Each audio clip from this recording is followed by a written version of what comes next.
I'm Julian, officially known as JDM, which stands for Julian Does Music. Oh, nice. Yeah. DJ and music producer. I just want to say again, thank you so much. Thank you for having me. Coming on, yeah. I'm just delighted to be here, and it's always great to see you. I mean, second time, I guess. Yeah. First time was good fun in Blue Box, having a nice chat and exactly. Good company, and always happy to speak about just anything really. Yeah. Just on your events next year. Yeah. What are the dates for them so far? If you know off the top of your head. Let me check. Okay, yeah. That's fine. So they're not completely confirmed yet. I just need venues to essentially confirm. Okay. But in terms of the DJ site at York, so Breaks has a night at Polymath on the 7th of February, at the Lounge, which is on campus, on the 14th of February, and I'm trying to organise a night on either the 21st or 22nd of February. Just need to hear back from Micklegate on that. Same thing for 14th or 15th of March. Again, just waiting on the venue for that, so hopefully that happens. What's the potential venue for that one? Micklegate Social again. Oh, okay. Yeah. And then 4th or 5th of April, again, Micklegate Social. If Micklegate Social doesn't work for those, I'll probably try Blue Box next. Yeah.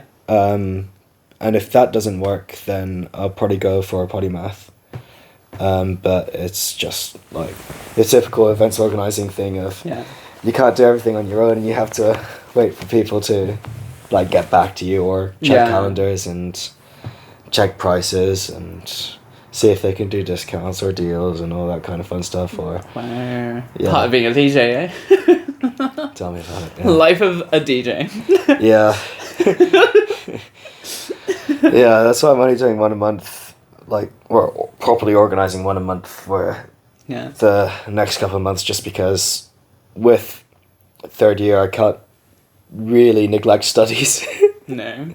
Especially with physics and philosophy. Oh my gosh, how do you do that on top of everything else? Gosh, that's a lot. With a lot of difficulty. Gosh. The philosophy's keeping up my grades, so we'll put it that way. Because, it's... I found that I'm better at writing essays than doing exams. Which is probably not surprising, considering essays you get a week or more to do. Exams you have an hour and a half, 3 hours at most. Yeah. Yeah, if you have a bad day. That's it, stress, yeah. You're done, kind of thing. Exactly. Bad day, see you in August. Yeah.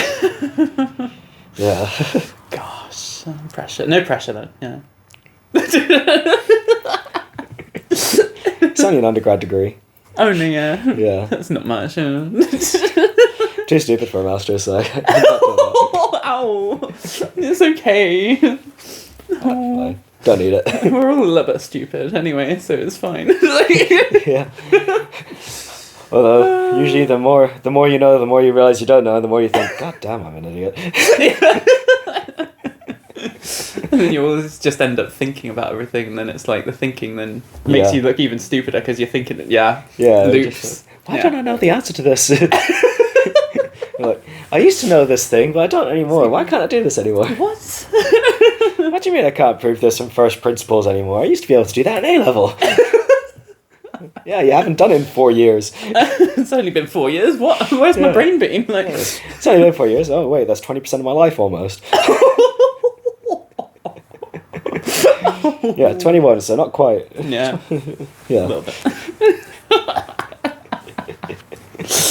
Wow. I always do find it quite funny, just saying how long things are as a proportion of one's life. Yeah, I like how you do that, actually. It's if you say, oh yeah, I've been doing it for 3 years, and to make numbers easy, so you're same age as me, so 21. Yeah. That's a seventh of your life. If you think about it in terms of you were alive and you put your entire life in as a week. Yeah.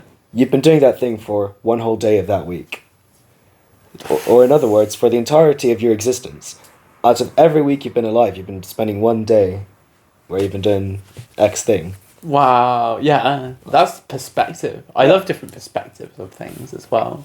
Because, people can yeah, like you were saying earlier about the community of being a part of, you know, hardstyle and stuff, brings you up. Like, there are people that want to look for the negativity and stuff, but then it's the perspective that they have can be changed if they would like to change it, exactly. But it's up to them.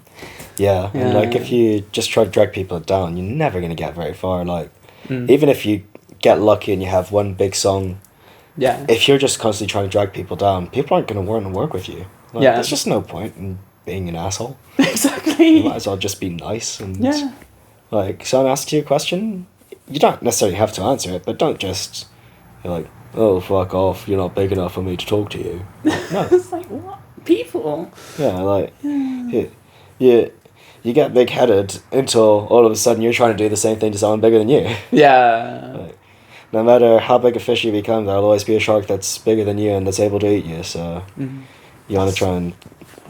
Yeah. Very wise words, then. You know? Communication is key. Like, communication is the foundation for any relationship, you know? Absolutely. So, if that's gone, then... Yeah. How can you, like, rekindle a friendship, you know? Yeah. And like, communicate and things happen. Yeah. Exactly, and like, even if you don't get along with some people, it's normal. Yeah. Everyone has someone or a couple of people with whom they just don't get along. It happens. Yeah. Just different personality types, things like that. It's not necessarily a bad thing. Yeah. But as long as you have a mutual respect. Agreed. Yeah. Like, it's, you see it all the time, like in politics, where they're just dragging people down, like, between them, and ends up just hurting everybody instead. It just stifles things. Whereas in, like, with music industry, if someone like Elton John, who always pushes people up, how amazing has his longevity been? So amazing. Yeah, he's been going since what, 70s? Yeah. So that's 50 odd years. And he has been there for many, many people at rock bottom, people like Gary Barlow, Eminem, like all sorts of like big names, but that's one of the things that's helped him stay around for so long, is that he's just a genuinely kind person who wants the best for everyone around him and doesn't want people to fall into the same pitfalls that he did, and feel the same kind of like loneliness when everyone goes away, when at the end of the show or things like that he had to experience with no one around. And it's like, music can be a lonely world, but that's why if you support your fellow artists and people like that, it's always just better. Yeah, agreed. Yeah, heart full of gold. You, Elton John, you know. You. Oh, thank you. Hey. Describing yourself there. Oh no, it's you